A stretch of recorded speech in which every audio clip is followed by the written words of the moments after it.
सुप्रभात बच्चों। बच्चों, अब हम नई समस्याओं के अंतर्गत एक टॉपिक है प्रभुत्व के लिए मराठों और अंग्रेजों के बीच संघर्ष, अंग्रेजों की विजय।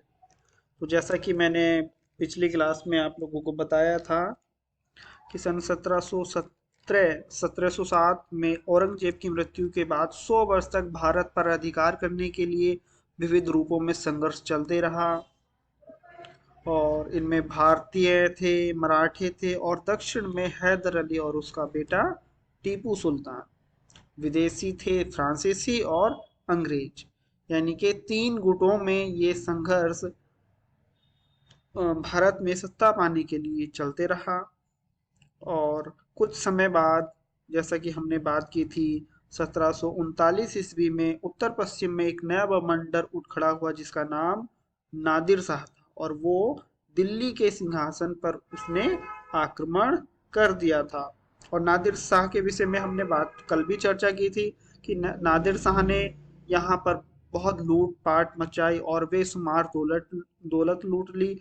और यहाँ से उसने तख्ते ताउस पर, कहने का मतलब है जो कोहिनूर हीरा था यहाँ से, वो उस कोहिनूर हीरे को भी यहाँ से चुरा कर लूट कर ले गया।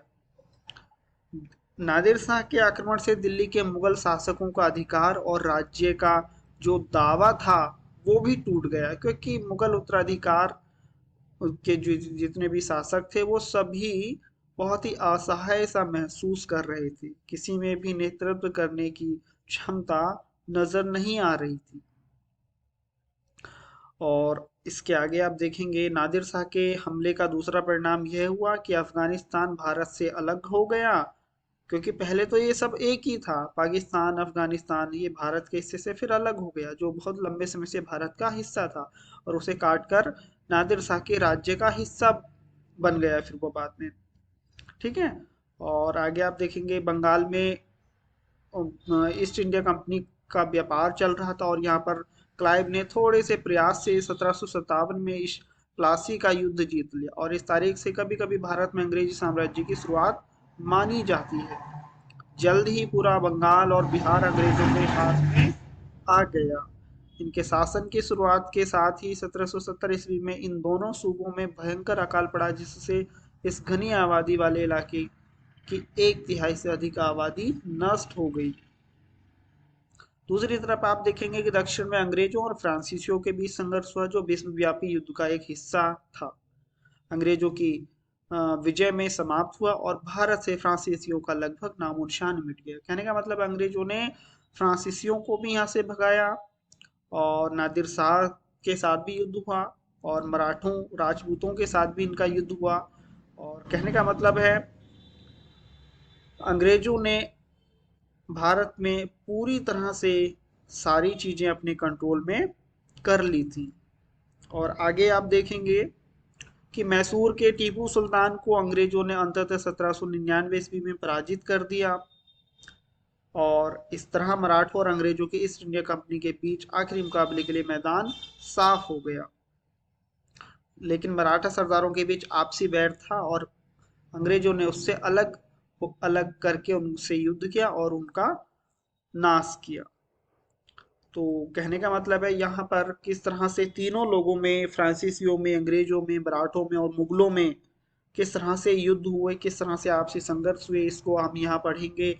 और जैसा कि हमने पढ़ा कि ये जो समय था, ये जो एक 1707 से लेकर 1807 तक का जो समय था, ये एक आतंक के युग के रूप में जाना जाता है।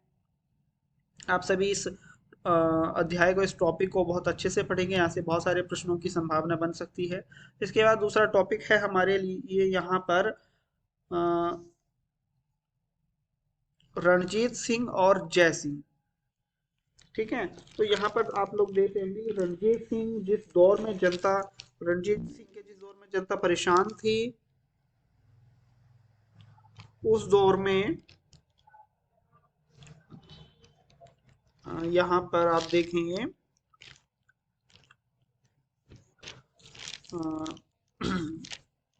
महाराजा रणजीत सिंह जिज्ञासु स्वभाव वाले जाट सिख थे। उन्होंने पंजाब में राज्य कायम किया, जो कश्मीर और सरहदी सूबे तक फैल गया। इसके आगे है, उन्होंने मानवीय विचारों को आधार बनाया तथा खून खराबे को नापसंद किया। युद्ध के सिवा उन्होंने किसी की जान नहीं ली। उनके शासन में दमन और निर्दयता के लिए जगह ना थी। और राजपूताने में जयपुर का शासक जय सिंह चतुर एवं अवसरवादी शासक था, जो कि अनेक परिवर्तनों और उथल पुथल के बाद भी बचा रहा। वह बहादुर शाह योद्धा, कुशल राजनयिक के साथ गणितज्ञ, खगोल विज्ञानी और नगर निर्माण कराने वाला तथा इतिहास के अध्ययन में रुचि रखने वाला था।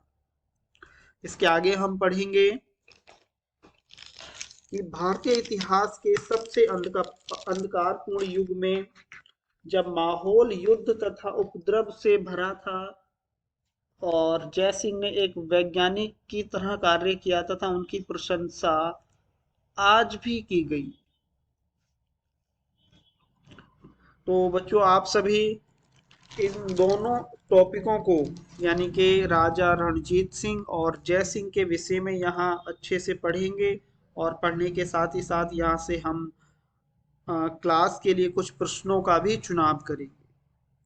और यहाँ पर औरंगजेब की मृत्यु के बाद और मुगल वंश की जो स्थितियां हुई लास्ट में, वो क्या क्या स्थितियां हुई यहाँ पर, उन चीज़ों का भी यहाँ पर लगातार अध्ययन हम कर रहे हैं। आप लोग इसको अच्छे से एक बार इसको पढ़िएगा, ठीक है।